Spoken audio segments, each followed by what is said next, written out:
hormatilah semua orang. Respect everyone. 1 Petrus 2 ayat 17 berkata begini. Hormatilah semua orang. Kasihilah saudara-saudaramu. Takutlah akan Allah. Hormatilah raja. Kewajiban untuk menghormati itu bukan hanya untuk istri-istri, untuk anak-anak, bukan hanya untuk hamba-hamba. Karena biasanya 3 kelompok ini yang dituntut untuk menghormati. Istri harus menghormati suami, anak harus menghormati orang tua, hamba harus menghormati tuannya. Tapi mari kita belajar kebenaran firman Tuhan bahwa setiap kita, siapapun kita, sekaya apapun kita harus belajar menghormati semua orang, kata firman Tuhan. Efesus 6 ayat yang pertama sampai 9, agak panjang, kita baca cepat. Hai anak-anak, taatilah orang tuamu di dalam Tuhan, karena haruslah demikian. Ayat kedua sama-sama, hormatilah ayahmu dan ibumu. Ini adalah suatu perintah yang penting, seperti yang nyata dari janji ini, supaya kamu berbahagia dan panjang umurmu di bumi. Ayat keempat, dan kamu bapak-bapak, janganlah bangkitkan amarah dalam hati anak-anakmu, tetapi didiklah mereka di dalam ajaran dan nasihat Tuhan. Ayat kelima, hai hamba-hamba, taatilah tuanmu yang di dunia ini dengan takut dan gentar, dan dengan tulus hati, sama seperti kamu taat kepada Kristus. Jangan hanya di hadapan mereka saja untuk menyenangkan hati orang, tetapi sebagai hamba-hamba Kristus yang dengan segenap hati melakukan kehendak Allah. Ayat ketujuh, dan yang dengan rela menjalankan pelayanannya seperti orang-orang yang melayani Tuhan dan bukan manusia. Ayat 8, kamu tahu bahwa setiap orang, baik hamba maupun orang merdeka, kalau ia telah berbuat sesuatu yang baik, ia akan menerima balasannya dari Tuhan. Ayat 9, dan kamu tuan-tuan, perbuatlah demikian juga terhadap mereka dan jauhkanlah ancaman. Ingatlah bahwa Tuhan mereka dan Tuhan kamu ada di sorga dan ia tidak memandang muka. Katakan amin. Di ayat ini kita bisa lihat bahwa anak-anak dituntut untuk menghormati orang tua. Tapi orang tua juga dituntut jangan menyakiti hati anak-anakmu. Seringkali waktu kita punya anak yang berontak, kita cuma melihat reaksinya. Bahwa anak ini kok kalau kita ngomong nyaut. Ditegur gak mau diterima. Reaksinya kok berontak ya. Padahal sebenarnya gini. Anak itu menolak teguran kita. Menolak nasihat orang tuanya. Karena hatinya sudah tawar terhadap orang tua. Mungkin yang harus diperbaiki komunikasinya. Satu kali anak saya bilang gini, Mama, setiap kali Mama telepon saya, anak saya sekarang menyelesaikan S1-nya sisa 1 tahun di Singapura. Tadinya online aja, tapi untuk menyelesaikan S1 dia harus 1 tahun di Singapura. Dia bilang gini, Mama setiap kali saya telepon Mama selalu kasih tahu saya apa yang saya harus lakukan, dia bilang gitu. You keep telling me what to do, dia bilang gitu. Mama gak percaya sama saya.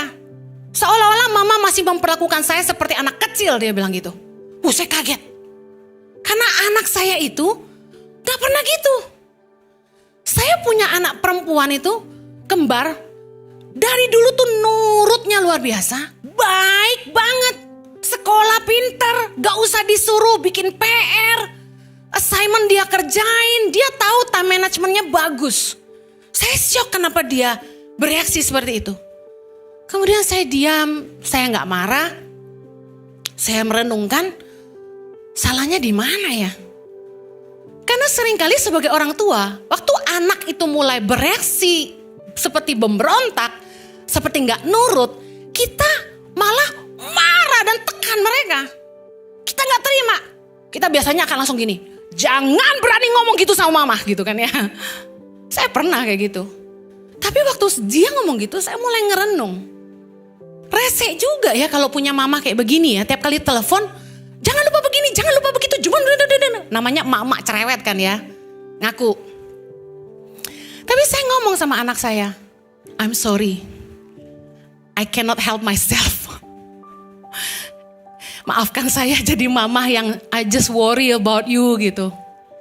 Mama nggak biasa kamu nggak ada di sini gitu. Dari baby saya urusin sampai segede ini, tahu-tahu dia pergi aja saya nangis bombay. Jadi saya bilang saya nggak biasa kamu nggak di sini dan saya nggak lihat kamu. Jadi sorry kalau mama terlalu cerewet. Dan saya mulai hati-hati sekali sekarang. Tiap kali WA nggak nyuruh-nyuruh lagi, nggak bilang don't do your homework late, nggak ngomong gitu-gitu lagi. Seringkali sebagai orang tua kita lupa, kita selalu nuntut anak hormat sama orang tua, hormat kamu sama papa mama. Tapi kita nggak mau ngerti bahwa orang tua juga nggak boleh nyakitin hati anak. Tahukah Anda bahwa dalam rumah tangga ayah itu haruslah yang menjadi sumber untuk menafkahi. Tapi kedua, direction, visi, aturan, bukan mama. Rumah tangga mulai kacau ketika mama yang ngatur. Harusnya papa yang ngatur. Mama itu penolong dan penasehat yang menjalani visi itu. Nah jadi harusnya seorang bapak berfungsi gini. Sayang, kamu mau sekolah apa? Kamu mau kemana setelah ini? Papanya yang ajak ngomong dan kasih arahan. Kalau papa lihat, kamu orangnya people person, kamu ramah sama orang. Mungkin bagus juga kamu kuliah yang mengarah ke hal-hal yang langsung bersentuhan dengan orang. Atau kita punya anak yang kaku, yang ngomong sama orang gak pinter. Kita harus berani arahkan, kayaknya kamu behind the desk, orang di belakang meja. Papa yang harusnya lakukan itu, giving direction. Nah ketika itu tidak terjadi, itu sangat melukai.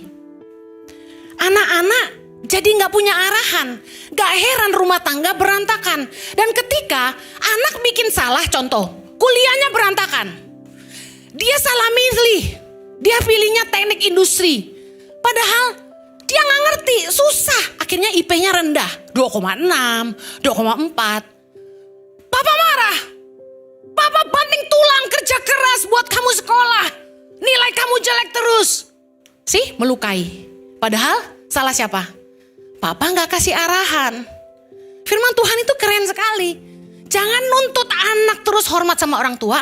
Tapi sebagai ayah, gak boleh nyakitin hati anakmu. Kalau hubungannya gak baik antara ayah dengan anak, bapak itu taunya marah doang. Istrinya juga kena. Kamu urus tuh anakmu tuh. Kamu gak becus ngurus anak. Nah kan istri lagi yang kena. Padahal harusnya yang kasih arahan tuh papa. Tapi kalau udah soal perjodohan, mama penasehatnya, ya kan? Teach your boy how to treat a lady. Dengar baik, firman Tuhan itu selalu balancing. Firman Tuhan juga berkata kepada hamba-hamba, taatilah Tuhanmu di dunia ini dengan takut dan gentar, dengan tulus hati, seperti kamu tertaat kepada Kristus.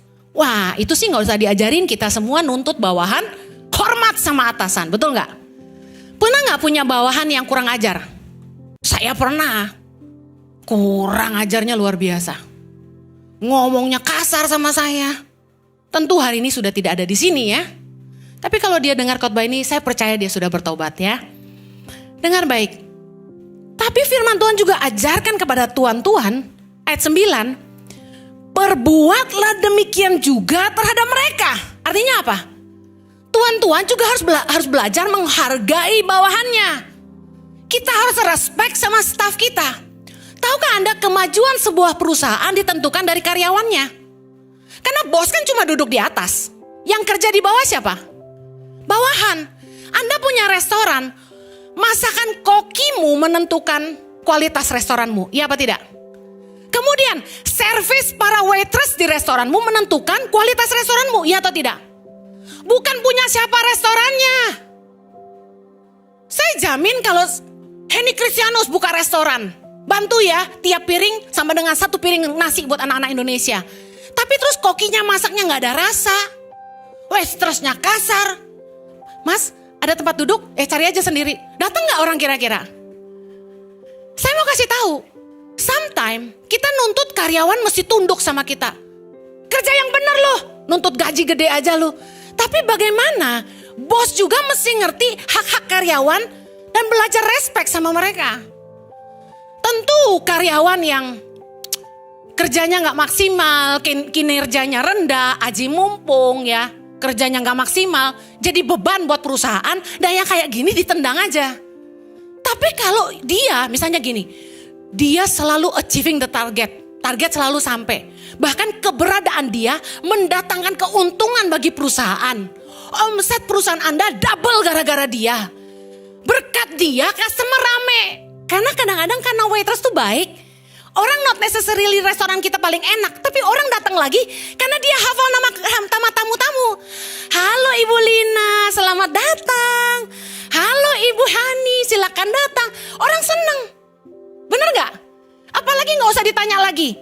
Langsung bilang gini, flat white kan? Gitu. No sugar kan? Siap. Wah, orang datang terus tuh. Nah yang kayak gini kita harus value.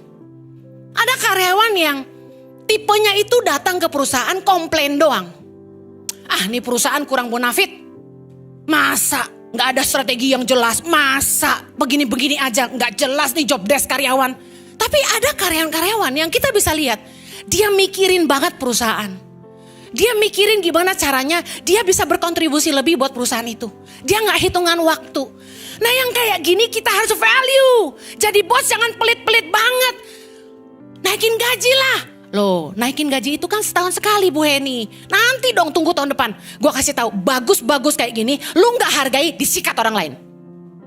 Zaman sekarang cari orang bagus susah. Very, very hard to find a good man in the right place. Exhausted. Dengan sepenuh hati nih saya ngomong. Karena ngerasain. Saya kan butuh guru buat Indonesia. 250 guru seluruh Indonesia. Itu nyarinya susah. Sampai gak ada suara. Open recruitment, Tangan Pengharapan membuka rekrutmen untuk guru pedalaman. Yang daftar 1000. Yang berkualitas 25. Parah gak? Sedangkan kita harus rotate. Kontrak mereka cuma setahun. Syukur-syukur mereka mau lanjut. Tapi saya salut. Kalau mereka yang mau lanjut tahun kedua, saya salut banget. Kenapa? Saya aja gak tahan. Mau tinggal di pedalaman 1 tahun, gak ada listrik, gak ada signal handphone, gak bisa telepon, gak ada shopping center, gak ada warung. Angkat tangan yang mau. Cepat direkrut Jo. Cepetan Jo. Gak ada. Sebulan. Ada yang sebulan mau? Gak ada. 1. Pak bener ya. Sebulan ya. Gak digaji loh. Haleluya tuh mau tuh Jo. Daftarkan diri Anda di counter Tangan Pengharapan selesai ini ya. Saya kasih tahu. Kalau kita punya karyawan yang bagus. Kita harus jeli melihat dan memberi apresiasi. Jangan gini. Orang kerja rajin, bosnya gak usah pusing, bosnya keluar negeri terus, dia yang jaga kandang terus. 16 tahun kerja, gaji 6 juta gak naik-naik. Gak kira-kira, pembantu sepupu saya aja 16 tahun gajinya 6 juta. Saya selalu sama suami saya tuh gini, Jo naikin gajinya, orang itu orang bagus. Itu dia mau nyicil apartemen, dia mau cicil rumah, udah bantu aja. Saya gini-gini terus. Saya selalu berdoa, lembutkan hatinya Tuhan. Karena yang nentuin gaji suami saya gitu. Hanya, memang kalau kepala yang pimpin leher harus goyang-goyang terus. Haleluya. Tapi suami saya itu orang baik. Dia sangat perhatian sama karyawannya. Dan berkat dialah staf Tangan Pengharapan yang lama-lama udah bisa ke Israel sekarang. Haleluya. Yang sudah ke Israel katakan paling keras. Amin. Oke, istri-istri juga dituntut menghormati suami. Dikatakan istri hendaklah menghormati suaminya. Oke, kita tahu, saya ngaku. Saya tuh kadang-kadang suka kurang ajar sama suami. Kalau udah marah tuh saya berani gitu. Suami saya selalu bilang gini, kamu kurang ajar. Tobat gue. Jadi bini gak boleh kurang ajar, mesti hormat sama suami. Tapi dengerin suami-suami. Hormatilah. Hai suami-suami, hiduplah bijaksana dengan istrimu sebagai kaum yang lebih lemah. Hormatilah mereka sebagai teman pewaris dari kasih karunia, yaitu kehidupan, supaya doamu jangan terhalang. 1 Petrus 3 ayat 7. Jadi sama-sama harus saling menghormati. Jangan tanya, Jojo lebih takut Henny apa Henny takut Jojo? Ayo. Ayo, apa ayo? Gak ada yang jawab. Orang Surga bilang, pasti Pak Jojo takut Bu Henny. Ngana sande tahu. Kalau saya harimau dia naga. Aduh, tapi bukan urusan itu, bukan siapa takut siapa, kita salah. Dalam rumah tangga kewajiban saling menghormati itu buat suami dan buat istri. Saya ingin bagikan secara cepat 3 hal kenapa orang tuh gagal menghormati. Kita tuh gagal menghormati orang karena lihat usia. Biasanya orang lebih muda dipandang rendah. Waktu orang ketemu saya sama Jojo gitu ya, hamba-hamba Tuhan yang sudah senior. Dia lihat saya, terus mereka langsung bisik-bisik, masih muda amat pendetanya gitu. Justru itu, jangan salah, yang muda yang ceria, amin. Nah, tapi saya ingin nasihati anak-anak muda. Anak-anak muda angkat tangan. Yang masih merasa muda angkat tangan. Firman Tuhan berkata, 1 Timotius 4 ayat 12. Jangan seorang pun menganggap engkau rendah karena engkau muda. Jadilah apa? Teladan bagi orang-orang percaya dalam perkataanmu, dalam tingkah lakumu, dalam kasihmu, dan dalam kesetiaanmu, dan dalam kesucianmu. Saya mau kasih tahu, hasil karyamu, buah hidupmu, dan attitude-mu yang akan membuat engkau dihargai orang.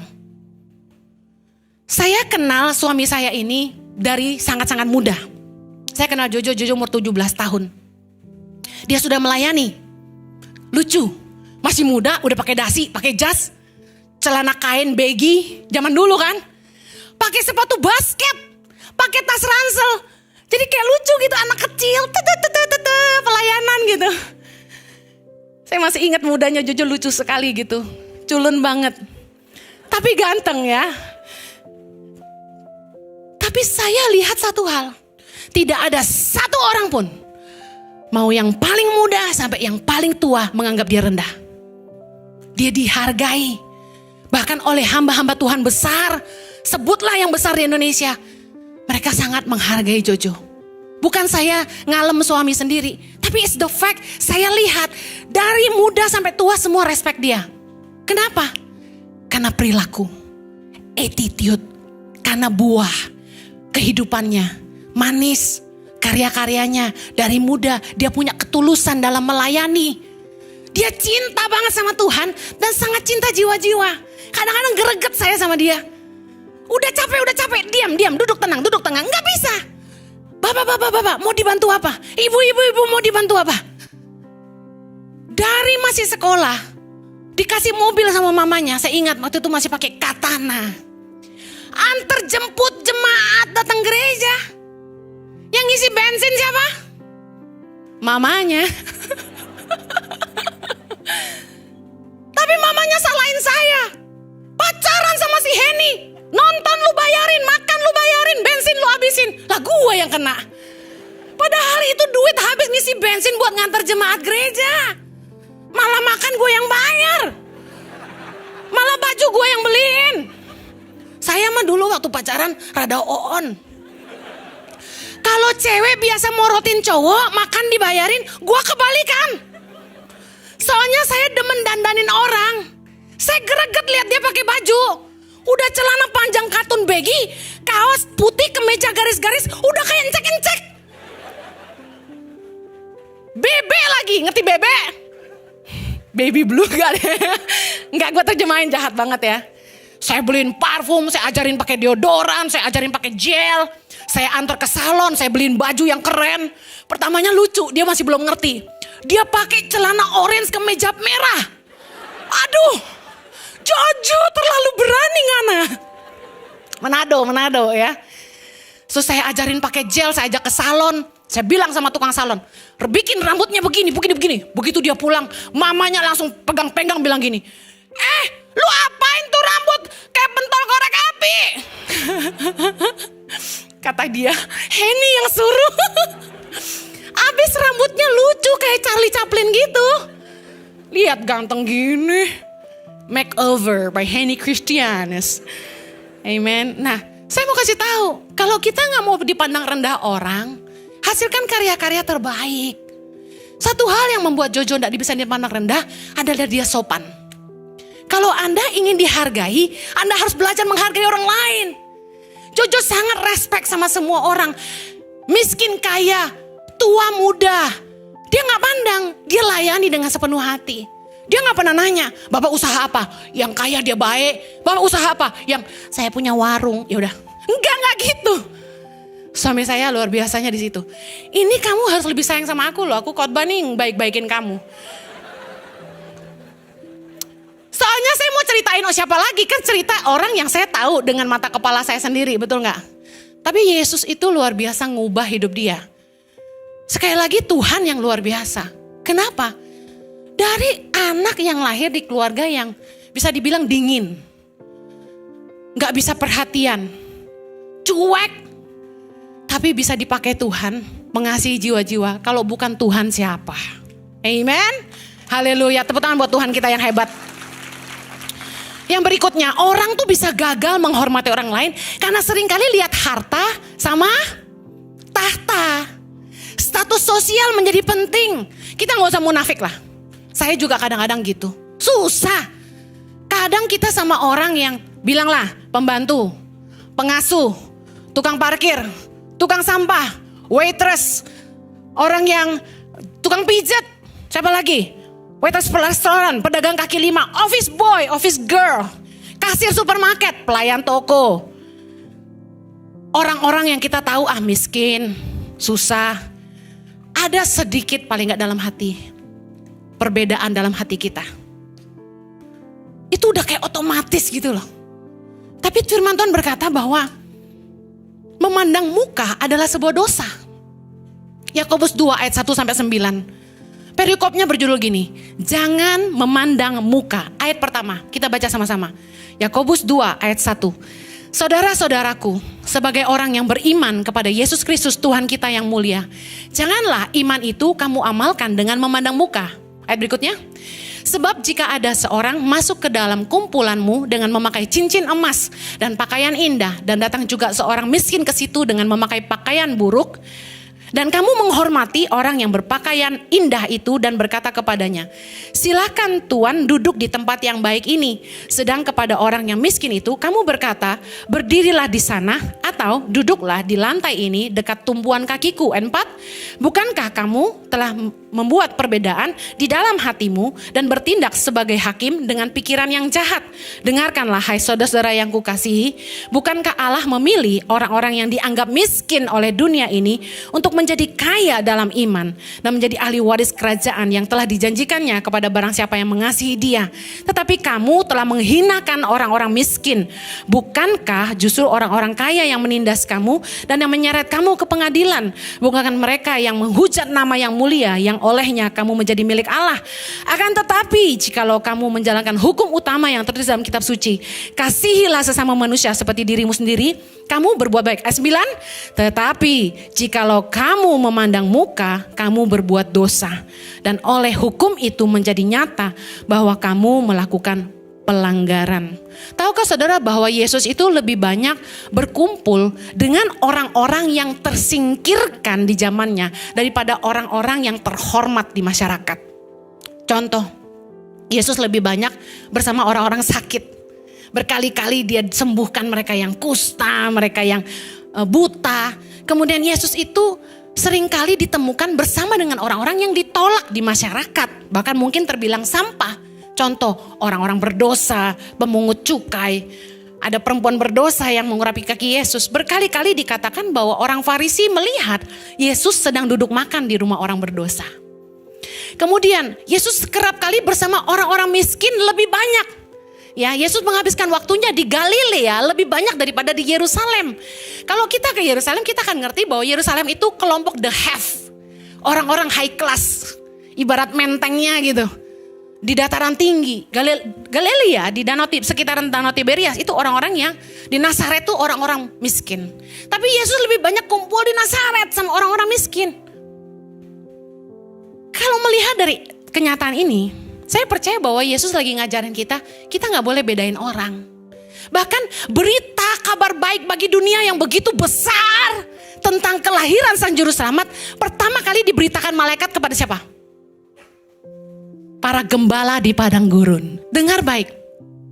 Luar biasa banget. Kok berita sebesar itu tentang kelahiran Sang Juru Selamat diberitakannya di padang gembala. Kepada gembala-gembala. Yang notabene kelompok kecil, orang miskin. Dan Yesus memilih lahirnya di palungan. Bukan di istana. Dari situ kita bisa belajar. Harusnya kita gak boleh memandang rendah orang. Ada lagi. Kita memandang rendah orang karena lihat bibit, bebet, dan bobot. Tahukah Anda bahwa ada kodrat ilahi yang manusia tidak bisa pilih? Yang pertama, lahir dari orang tua seperti apa? Cerai atau bahagia, miskin atau kaya. Yang kedua, orang gak bisa pilih lahir dari suku apa. Yang ketiga, orang gak bisa pilih lahir di mana. Afrika atau Amerika, Papua atau Eropa. Yang keempat, orang gak bisa milih lahir seperti apa. Kalau ada pre-order, pre-creation, saya minta hidung saya lebih mancung, Anda pasti tahu itu. Kulit lebih putih dan mulus. Mengkilat. Gak usah pakai apa tuh? Iya, skincare. Mahal. Jojo ngirit. Orang gak bisa milih dia lahir hitam, putih, tua. Pendek, tinggi, keriting, lurus. Orang gak bisa milih, betul gak sih? Tapi seringkali kita lebih mendiskriminasi orang-orang yang lahirnya hitam, keriting, pendek, gendut. Seriously. Kita pasti liatin kalau ada orang yang lahirnya gak sesuai standar yang kita bilang normal kan. Lebih hitam ada dari kita. Kemarin ada peserta grup di Israel. Kami ketemu kelompok Afrika. Terus dia bilang gini sama saya. Bu Heni, hitam amat, dia bilang gitu. You know kesalahan apa yang dia buat? Dia ngomong sama orang yang salah. Karena saya punya anak-anak Papua. Anda bisa tahu hal itu sangat sensitif buat saya. Saya gak pernah lihat orang tuh dari warna kulit, suku, rambutnya. Gara-gara kita suka menghina orang rambut keriting hitam. Lihatin para pembantu-pembantu dari NTT. Tiap kali gajian habisnya buat bonding rambut doang, bukan? Serius. I have one at home. Habisnya buat bonding mulu. Saya bilang sama dia, hey, you are beautiful just as it is. Kamu tahu gak? Mama aja keriting tuh bayar. Kamu kamu lurusin. Saya bilang panjangin aja. Kalau berat, pasti otomatis lebih lurus. Pakai hukum gravitasi. Terus, di konde saya bilang, keren loh konde tinggi dan mumbul itu, bikinnya susah. Saya kalau suka cepol rambut, saya ngaca-ngaca. Dikit amat cepolannya, jadi lucu gue. Many people don't believe that they are, mereka precious gitu loh, mereka berharga. Gara-gara kita. Yang bule pengen coklat, yang coklat pengen putih. Something wrong with us. Terus yang lagi, orang gak bisa milih mati gimana kan. Kita boleh lah nilai orang tuh dari attitude-nya, dari nilai-nilai buah-buah hidupnya. Tapi jangan dari asalnya dari mana, orang tuanya siapa, sukunya apa, bentuk fisiknya gimana. It's not fair. Kenapa? Karena mereka gak bisa milih kan. Siapa sih yang mau lahir di keluarga yang berantakan? Siapa yang mau lahir dari papa yang tukang main perempuan? Siapa yang mau lahir di keluarga yang hancur berantakan? Punya papa tukang judi, punya mama tukang selingkuh. Siapa yang mau? Ada? Angkat tangan. Kalau kita tahu hal-hal itu mereka gak bisa pilih, jangan hakimi. Saya tahu ada pepatah bilang buah gak jatuh jauh dari pohonnya. Dan saya tahu bahwa genetically sifat-sifat itu turunan. Tetapi dengar, di dalam Kristus kita disucikan. Di dalam Kristus mata rantai kutuk diputuskan. Segala kutuk keturunan sudah dipatahkan. Dan Anda sedang melihat orang di depan Anda ini adalah buah dari kasih karunia Tuhan. Katakan Tuhan baik.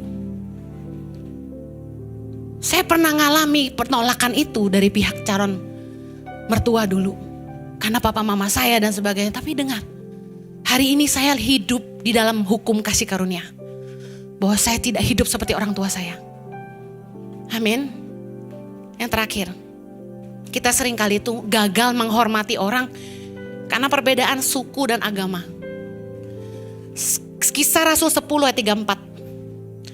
Lalu mulailah Petrus berbicara, katanya, sesungguhnya aku telah mengerti bahwa Allah tidak membedakan orang.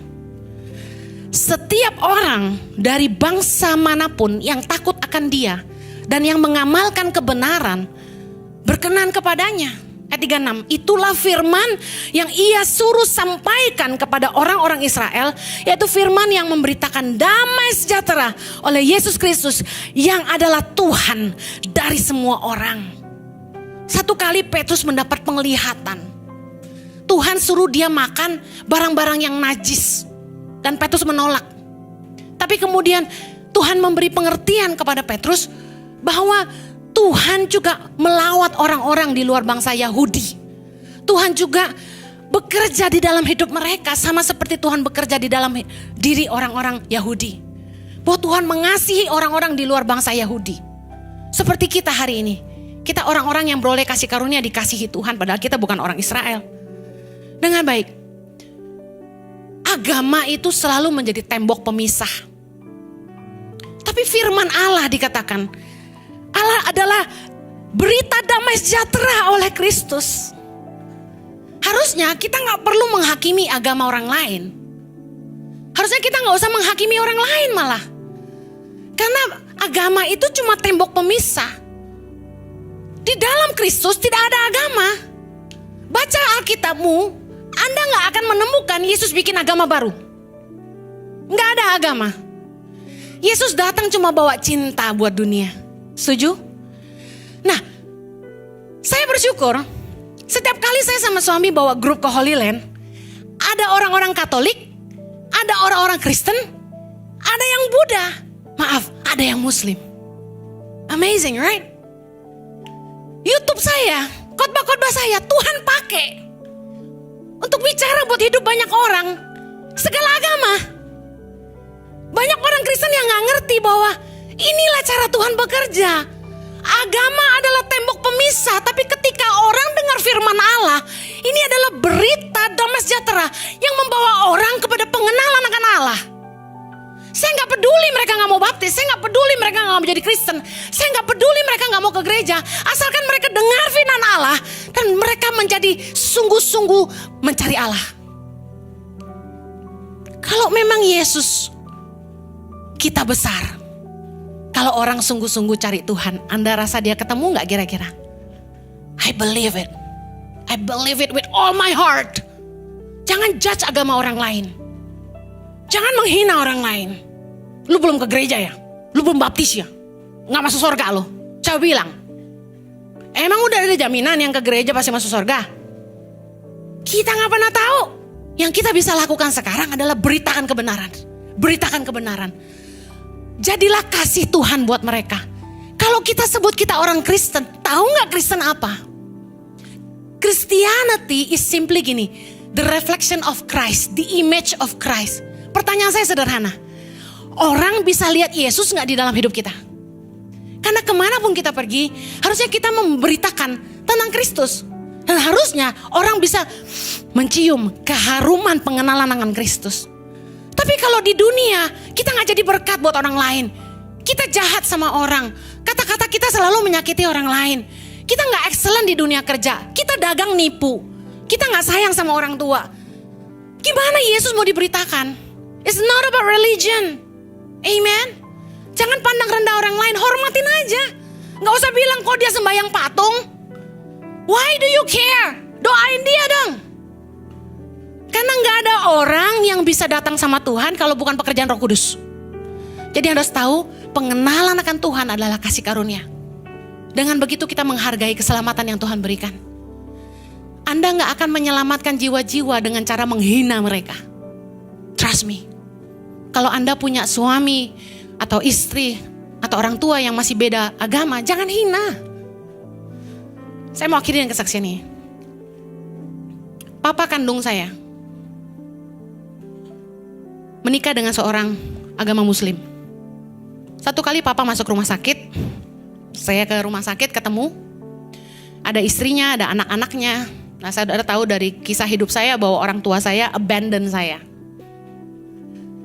Harusnya saya benci sama papa saya dong ya. Tapi enggak. Saya tunjukin sama papa saya bahwa saya mengasihi dia. Bahwa Tuhan yang saya sembah adalah Tuhan yang telah mengampuni dosa-dosa saya. Makanya saya bisa mengampuni papa. Saya datang ke rumah sakit dan di hadapan istrinya, saya bilang gini, Tante, papa sudah tua. Setiap kita harus kembali kepada Tuhan. Jadi mari kita bicara, papa mau ikut agama mana? Memeluk kepercayaan apa?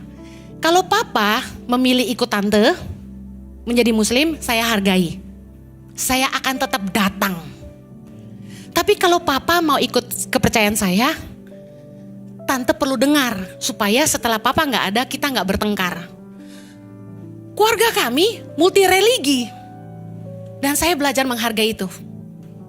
Dan luar biasanya, karena saya berani ngomong gitu, istrinya ngomong gini, Tante juga gak akan paksa papa. Biarkan papa memilih dari hatinya sendiri. Dan ini yang saya mau cerita. Dari sejak Ici buka di sini, tanggal 16 Oktober yang lalu, papa saya selalu duduk di situ setiap ibadah pertama. Di sebelah saya. Tuhan sangat baik. Saya saksikan sendiri. Tuhan menjamah dia. Dan setiap kali pujian penyembahan dia menangis. Dan dia dengarkan firman Tuhan. Suami saya khotbah, dia selalu teriak amen. Amen. Dia gak bilang dia pilih agama mana. Tapi saudara tahu apa yang sudah dia pilih. Saya doa buat dia. Gak lama. Kurang lebih 24 tahun aja. Tidakkah kita tahu bahwa kalau saya gagal menghormati perbedaan agama ini, saya nggak akan lihat papa di sini. Setiap kita punya kelemahan.